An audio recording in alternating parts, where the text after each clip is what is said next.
Good morning बच्चों। कक्षा 11 के सभी छात्र छात्राएं ध्यान दें। मैं आपकी विषय अध्यापिका श्रीमती मंजू गुप्ता आपको आपकी हिंदी पुस्तक की काव्यखंड का पहला पाठ साखी पढ़ा रही हूँ, जिसके रचयिता कबीरदास हैं, जो कि भक्ति काल की निर्गुण भक्ति शाखा के ज्ञानाश्रयी शाखा के सर्वोत्कृष्ट कवि हैं। उन्हीं के द्वारा रचित मैं साखी के दोहों को आपको पढ़ा रही हैं। इसमें दोहा छंद है। यह तन जारों मसी करो, लिखो राम का नाम। लेखनी करूं करंक की, लिख लिख राम पठाऊं। मसी माने स्याही, मसी माने स्याही, लेखनी माने लेखनी, करंक माने हड्डी। यह तन जारों मसी करो, लिखो राम का नाम। इस दोहे में संत कबीर कहते हैं कि जीवात्मा रूपी गृहिणी अपना सब कुछ मिटाकर परमात्मा के पास प्रेम का संदेश भेजने के लिए व्याकुल है। कबीर कहते हैं कि यह तन जारो मसी करो, लिखो राम को नाम। परमात्मा के विरह में व्याकुल जीवात्मा परमात्मा से कहती है कि मैं अपने इस शरीर को जलाकर क्या करूं? मसी करूं, उसकी स्याही बनाऊंगी। मैं अपने इस शरीर को जलाकर उसकी स्याही बनाऊंगी। लिखो राम को नाम, और उससे के पश्चात उससे परमात्मा का नाम लिखूंगी। लिखो राम को नाम, उससे परमात्मा का नाम लिखूंगी। मैं इस शरीर को जलाकर स्याही बनाऊंगी और लेखनी करो करंक की, और उसके पश्चात हड्डियों की, करंक माने हड्डियों की लेखनी बनाकर उस स्याही से राम का नाम लिखकर, लिखो राम को नाम, राम का नाम लिखकर प्रियतम परमात्मा के पश्चात के पास भेजती रहूंगी।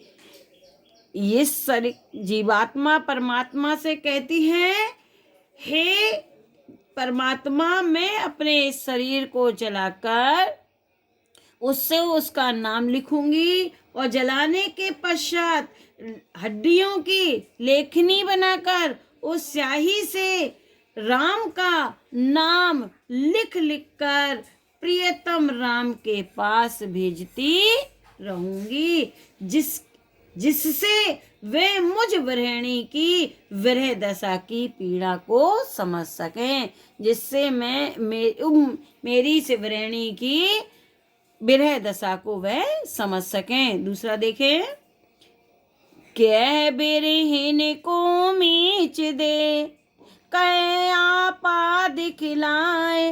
8 पहर का दाक्षिणा, मुँह पे सहा न जाए। कबीर कहते हैं, यहाँ इस दोहे में कबीर दास जी ने आत्मा की विरह दशा का वर्णन किया है। ये अंडरलाइन है, इसकी व्याख्या आपको करनी है। कबीर कहते हैं, हे परमात्मा रूपी प्रियतम, कै बिरहिन को मीच दे, या तो इस जीवात्मा रूपी विरहिणी को मृत्यु प्रदान कर दे, या तो इस जीवात्मा रूपी विरहिणी को मृत्यु, मीच माने मृत्यु प्रदान कर दे। कह आपा दिखलाए, अथवा आप उसे अपने स्वरूप के दर्शन करा दो।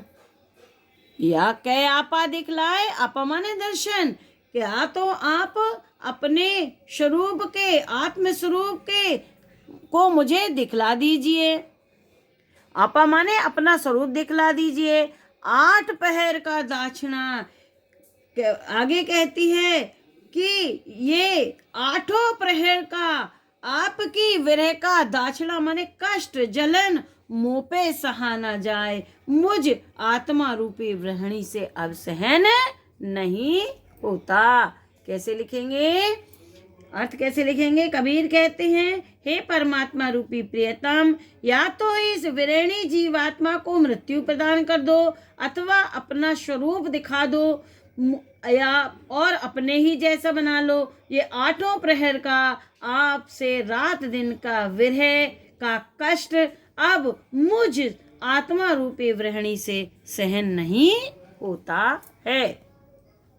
आगे देखें, कबीर रेख सिंदूर की काजल दिया न जाए, नैनु रमैया रम रहा दूजा कहाँ सवाए।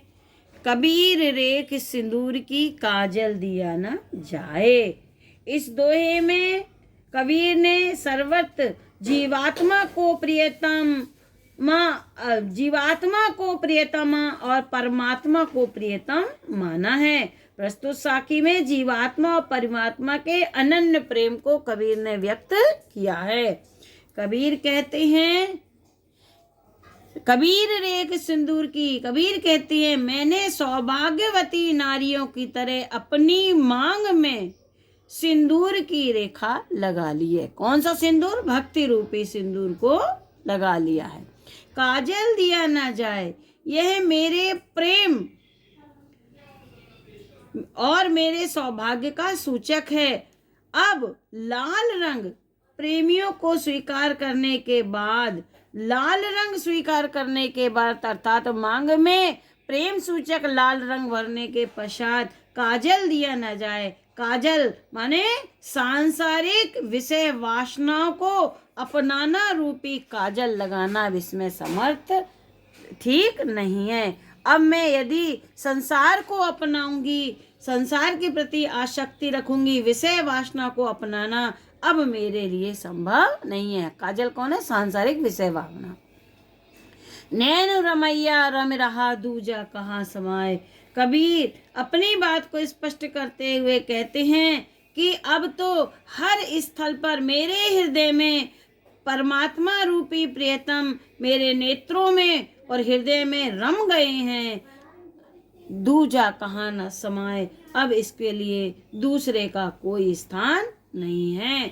परमात्मा को अपनाने के बाद अब इस हृदय में, इन नेत्रों में किसी के लिए कोई स्थान नहीं है। कबीर कहते हैं, मैंने अपनी मांग में परमात्मा के नाम का सिंदूर भर लिया है, क्योंकि सिंदूर अनन्य प्रेम का प्रतीक है। मैं परमात्मा से प्रेम करती हूँ। काजल दिया न जाए, अब उसमें अन्य विषय वासना और संसार की आसक्ति रूपी काजल के कलंक को नहीं लगाया जा सकता। नैनु रमैया रम रहा, अब तो इस नेत्रों में रमण करने वाला परमात्मा राम निवास कर गया है। दूजा कहाँ समाए, अब इसमें किसी अन्य चीज को स्वीकार करना संभव नहीं है। अब इसमें किसी और के लिए कोई स्थान नहीं है। बच्चों आज यहीं तक। अब कुछ प्रश्न हैं जिसको आपको करना है, वह इस प्रकार है।